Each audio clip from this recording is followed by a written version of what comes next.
வணக்கம், welcome to star police academy. இன்னைக்கு நம்ம ரோந்து வாகனம் என்னும் தொடரில் வேலு நாச்சியாரை தொடர்ந்து வீரபாண்டிய கட்டபொம்மனுடைய வரலாறை பார்க்க போகிறோம். வீரபாண்டிய கட்டபொம்மன் அப்படின்னாலே அவர் பேசிய அந்த வசனங்கள் பட்டி தொட்டி எல்லாம் கலக்கும் அப்படின்ற விஷயங்கள் எல்லாருமே அறிந்திருக்கக்கூடிய விஷயங்கள். ஸோ இந்த ஆங்கிலேயர்களை எதிர்த்து இவர் எத்தகைய விஷயங்கள் எல்லாம் செஞ்சாரு, இவருடைய சகாப்தங்கள் எப்படியெல்லாம் இருக்குன்ற விஷயத்த நம்ம பார்க்கலாம். வாங்க வீடியோக்குள்ள போகலாம். வீரபாண்டிய கட்டபொம்மன் 30 வயதுல தந்தை வீரபாண்டியன் அப்படின்ற தன்னுடைய தந்தையுடைய இறப்புக்கு பிறகு பாளையக்காரரா பொறுப்பேற்கிறாரு நம்மளுடைய வீரபாண்டிய கட்டபொம்மன். தந்தை இறந்துட்ட பிறகு பாளையக்காரரா பொறுப்பேற்கிறார் மீன்ஸ் என்னன்னா, அந்த வரி வசூல் செய்யக்கூடிய அது ஒரு போஸ்ட் இல்லையா, அந்த போஸ்ட்டுக்கு இவர் போறாரு. இவருடைய வேலை என்னது? வரி வசூல் செய்யறது தான் இவருடைய வேலை. அப்படி வரி வசூல் செய்யும் பொழுது ஆங்கிலேய அதிகாரிகள் 2 பேரு அங்கிறதுக்கு ரொம்ப சாதுவா இருக்காம்பா, ஓகே அப்படின்ற மாதிரி என்ன பண்றாங்க, இவர் அமைதி விரும்பி அப்படின்னு சொல்லிட்டு யார் நினைக்கிறாங்க அப்படின்னு சொல்லிட்டு பார்க்கும்போது, ஜேம்ஸ் லண்டன், அதுக்கப்புறம் காலின் ஜாக்சன், இந்த 2 நபர்களுமே என்ன பண்றாங்க, இந்த வீரபாண்டிய கட்டபொம்மன் ரொம்ப அமைதியான கேரக்டரா இருக்காம்பா அப்படின்ற மாதிரி சொல்லுவோம் இல்லையா, அது போல ரொம்ப அமைதியான கேரக்டர், அமைதி விரும்பி அப்படின்னு சொல்லிட்டு நினைக்கிறாங்க. அதுக்கடுத்து 1781 கர்நாடகா உடன்படிக்கை ஏற்படுது. மைசூர் திப்புவுடன் ஆற்காடு நவாப் போர் புரிந்த அந்த நவாப் போர் புரியுறாங்க. அப்படி போர் புரிந்ததால கிட்டத்தட்ட 2 ரைட்ஸ் ஆங்கில கிழக்கிந்திய கம்பெனிக்கு வருது. ஒன்று அட்மினிஸ்ட்ரேஷன், இன்னொன்று டாக்ஸ் கலெக்ட் பண்றது.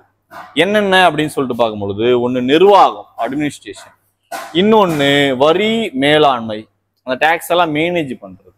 இந்த 2 விஷயங்களுமே யாருக்கு வந்தடையுது அப்படின்னா, கிழக்கிந்திய கம்பெனிக்கு வந்தடையுது. அட்மினிஸ்ட்ரேஷனும் டாக்ஸ் மேனேஜ் பண்ணக்கூடிய அட்மினிஸ்ட்ரேஷன் அண்ட் டாக்ஸ் மேனேஜ்மெண்ட், இந்த 2 விஷயமே, அந்த 2 ரைட்ஸும் பிரிட்டிஷ் கிழக்கிந்திய கம்பெனிக்கு வந்து அப்படி வந்துட்டதால இந்த போர்கள் நிறைய கடன் வாங்கி இருந்தார் இல்லையா, அந்த கடன்ல கிட்டத்தட்ட 6ல் 1 பங்கு தான் அவருக்கு, மீதி 6 பங்குமே பார்க்கும்போது கிழக்கிந்திய கம்பெனிக்கு. ஸோ ஒரு குறிப்பிட்ட அமௌண்ட் நீ வரி வசூல் செஞ்சு கொடுக்கணும். ஏன் வரி எடுத்த உடனே வரி வசூல் செய்யறதா, நாங்க போயிட்டு குர்றா அப்படின்னா எங்களை ஃபர்ஸ்ட் நாங்களே போயிட்டா மக்கள் ஏற்க மாட்டாங்க. ஸோ நீ வரி வசூல் செஞ்சு எங்களுக்கு கொடு அப்படின்ற மாதிரியான விஷயங்களுக்கு அதை நிர்பந்தம் செய்யப்படுறாங்க. அதான் அந்த இடத்துல நம்ம பாக்குறோம். வரி வசூலிக்கப்பட்டதுல 6ல் 1 பங்கு நவாப் குடும்பத்திற்கு செல்ல, மீதி கம்பெனிக்கு, சரிங்களா, 1 பங்கு தான் எடுத்துக்கணும் அப்படின்ற மாதிரியான விஷயங்கள். கட்டபொம்மன் செலுத்த வேண்டிய எவ்வளவு வரி வசூல் கலெக்ட் பண்ணி கொடுக்கணும் அவர் பெற்ற கடத்துக்கு அப்படின்னு சொல்லிட்டு பார்க்கும் பொழுது, அந்த ஒவ்வொரு மதிப்பு இருக்கு இல்லைங்களா, ரூபாய், டாலர், அது மாதிரி எவ்வளவு மதிப்பு அப்படின்னு சொல்லிட்டு பார்க்கும் பொழுது 3310 பக்கோடானா ஸ்வீட் கடையில் இருக்கிற பக்கோடா கிடையாது.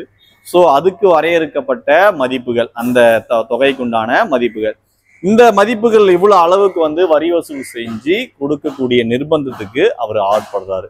இது மட்டும் இல்லாம அங்க என்ன பண்றாங்க, இவருக்கு என்னை சந்திக்கணும் அப்படின்னு சொல்லிட்டு கலெக்டர் உத்தரவு போடுறாரு. 1798 ஆகஸ்ட் 18 இவர் கொஞ்சம் தலகணம் பிடித்தது போல இந்த வரலாற்றுல சொல்லுவாங்க. என்னை நீ பார்க்கணும் அப்படின்னு சொல்லிட்டு, தட் மீன் நீ என்னை மீட் பண்ணணும். இப்போ ஸ்கூல்ல கூட பார்க்கும்பொழுது மீட் HM, நம்ம சரியா படிக்கலன்னா எழுதிடுவாங்க இல்லையா பிரின்சிபல் அப்படின்ற மாதிரி. ஸோ அது போல இவங்க என்ன சந்திக்கணும் அப்படின்னு சொல்லிட்டு நம்ம பாக்குறாங்கன்னா, கிட்டத்தட்ட 2 இடங்கள்ல சந்திக்கிறதுக்கு இவர் என்ன பண்றாரு, போறாரு, அங்க வெயிட் பண்றாரு. ஆனா என்ன பண்றாரு, அதை மறுத்துறாரு, கண்டுக்க மாட்டேன்றாரு. அப்ப வேணும்னே அலக்கழிக்கிறார். அப்படி அலக்கழிஞ்ச போதும் 3வது முறையை அவர் பார்க்கிறார் அப்படின்னும் போது கிட்டத்தட்ட 3 மணி நேரம் வெயிட்டிங்ல நிக்க வைக்கிறாங்க. அப்படி நிக்க வச்ச பிறகு என்ன பண்றாங்க அப்படின்னா, நம்மள இவ்வளவு நேரம் வெயிட் பண்ணி வைக்கிறாங்களே இந்த ஆங்கிலேயர், அப்போ இதுல ஏதோ ஒரு சூழ்ச்சி இருக்கிறதுக்கு வாய்ப்பு இருக்கு. அப்போ ஏதோ ஒரு டேஞ்சர், ஏதோ ஒரு ஆபத்து நமக்கு இருக்கு அப்படின்ற அந்த ஒரு விஷயத்த உணர்ந்ததுனால அங்கிருந்து தப்பிக்க முயல்றாங்க. எப்படி? தன்னுடைய தம்பி ஓமைதுரையுடைய உதவியோட அங்கிருந்து தப்பிக்கிறாங்க. இந்த விஷயத்தெல்லாமே பார்க்கும் பொழுது தெரியப்படுத்தியிருப்பாரு உயர் அந்த நிர்வாகத்துக்கிட்ட, உயர் இடத்துல வந்து தெரியப்படுத்தியிருப்பாங்க. ஸோ அதனால அந்த கலெக்டருக்கு வந்து அந்த பதவியை வந்து நீக்க இருப்பாங்க. ஸோ இந்த வரலாறு நம்ம இப்ப பார்க்கலாம். சரிங்களா? தன்னை ராமநாதபுரத்துல சந்திக்குமாறு ராமநாதபுர கலெக்டர் ஜாக்சன் வந்து ஆர்டர் போடுறாரு. சரி, ஒரு கலெக்டர் வந்து ஆர்டர் போட்டாரு, அதை நம்ம என்ன பண்ணணும், என்னதான் இருக்கும் போயிட்டு சட்டு போட்டுன்னு கேட்டுட்டு வரலாம் அப்படின்ற மாதிரி என்ன பண்றாரு, அதுக்கு மரியாதை கொடுத்து வீரபாண்டிய கட்டபொம்மன் போறாரு. அப்படி போய் எங்கெல்லாம் சந்திக்கிறாரு அப்படின்னு சொல்லிட்டு பார்க்கும்போது 2 இடங்கள்ல சந்திக்கிறதுக்கு முயற்சி செய்யறாங்க. அவர் என்ன பண்றாரு, பிகு பண்ணிடுறாரு அப்படின்ற மாதிரி. அதுதான் என்னது, ஒண்ணு குற்றாலம், இன்னொன்னு ஸ்ரீவில்லிபுத்தூர் ஆகிய 2 இடங்கள்ல சந்திக்கிறதுக்கு அவர் முற்பட்ட போதும் அதை என்ன பண்ணிடுறாங்க, மறுத்துடுறாங்க. வேண்டாம் அப்படின்ற மாதிரியான அந்த மறுப்பு தெரிவிக்கப்படுது. அப்படி தெரிவிக்கப்பட்ட அந்த சூழல்ல ஃபைனலா ஆபீஸ்லயே வந்து மீட் பண்ணிடலாம் அப்படின்ற சூழல் ஏற்படுது. அப்படி ஏற்படுத்தப்பட்டதான் ஃபைனலா இறுதியா 1798 செப்டம்பர் 19 ராமநாதபுரத்திலேயே என்ன பண்றாங்க, ஜாக்சனை சந்திக்கிறாரு. சரி, நீ என்ன மீட் பண்ண சொல்லிட்ட, நான் மீட் பண்ணலனாதான் அது என்ன ஆயிடும், அது ஒரு குற்றமாயிடும், அரசை வந்து நான் வந்து அவமதிக்கிறேன், சொன்னதை வந்து ஏத்துக்கல அப்படின்ற மாதிரியான ஒரு சூழல் ஏற்படும். அதனால என்ன பண்ணலாம், நான் வந்து உன்னை சந்திக்கிறேன் அப்படின்னு சொல்லிட்டு சந்திக்கும் போது கிட்டத்தட்ட 3 மணி நேரம் நிக்க வச்சு அவங்க என்ன பண்ணிருப்பாங்க, இன்டைரக்டா பனிஷ் பண்ற மாதிரி பண்ணிருப்பாங்க. அதாவது தன்னுடைய அந்த சில பேர் பார்க்கும்பொழுது தலகாணத்தையும் அந்த ஒரு ஆளுமை திறனையும் இயலாதவங்க மேல காட்டுவாங்கல்ல. சோ அது மாதிரியான சூழல் கிட்டத்தட்ட இந்த இடத்துல நடைபெற்று இருக்கு. அப்படி நான் சொன்னேன் இல்லைங்களா, 3 மணி நேரம் நிற்க வைக்கப்படுற. அப்போ 3 மணி நேரம் நம்மள, அதாவது ஒருத்தரை கூப்பிடுறாங்க, 3 மணி நேரம் நம்மள வந்து இந்த இடத்துல ஸ்டாண்ட் பாஸ் பண்றாங்க. அப்போ ஏதோ ஒரு விஷயம் இந்த இடத்துல சம்திங் ராங் அப்படின்ற விஷயத்த உணர்றாரு. ஆபத்தை உணர்ந்த கட்டபொம்மன் தனது அமைச்சர் சிவசுப்பிரமணியருடன் தப்ப முயல்றாங்க. இதுக்கு மேல இங்க இருந்தா வேலைக்கு ஆகாது, பாவோட செவ்வாழை அப்படின்ற மாதிரி என்ன பண்றாங்க, இங்க இருந்து தப்பிக்க பாக்குறாங்க. அப்படி தப்பிக்கிறதுக்கு யாருடைய உதவி தேவைப்படுது, யாரு உதவுனாங்க அப்படின்னா ஓமதுரை. சரிங்களா?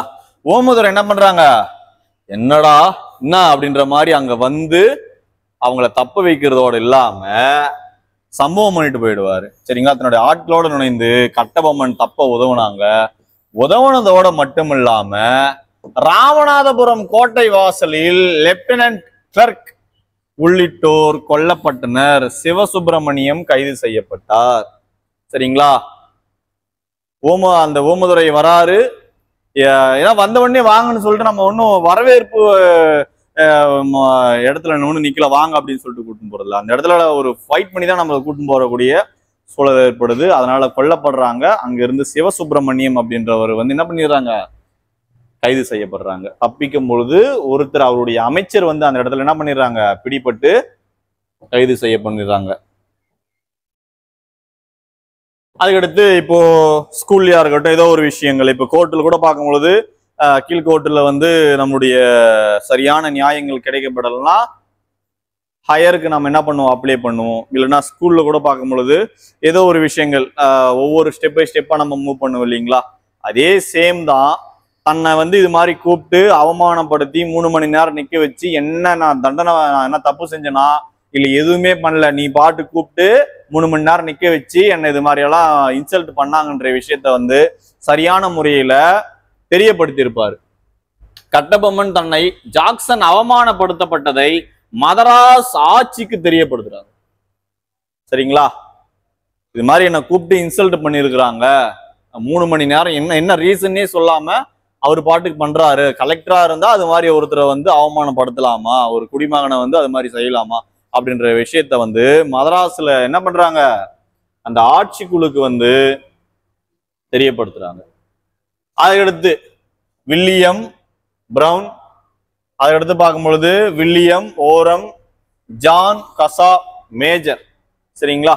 இந்த 3 பேர் முன்னாடி விசாரிக்கப்படுறாங்க. கட்டபொம்மன் ஆகியோர் முன் கட்டபொம்மன் நிற்க வைக்கப்பட்டு, சரிங்களா, என்ற சொல்ற அவன் சொல்றதெல்லாம் நெசமா, ஆமாங்க நெசமா அப்படின்ற மாதிரி அந்த இடத்துல என்ன பண்றாங்க, நிக்க வச்சு விசாரிக்கப்படுது. அப்படி விசாரிக்கப்பட்ட அந்த சூழல்ல கட்டபொம்மன் 1798 டிசம்பர் 15 அன்று இக்குழுவின் முன் நடந்ததை அனைத்துமே தெரியப்படுத்துறாங்க.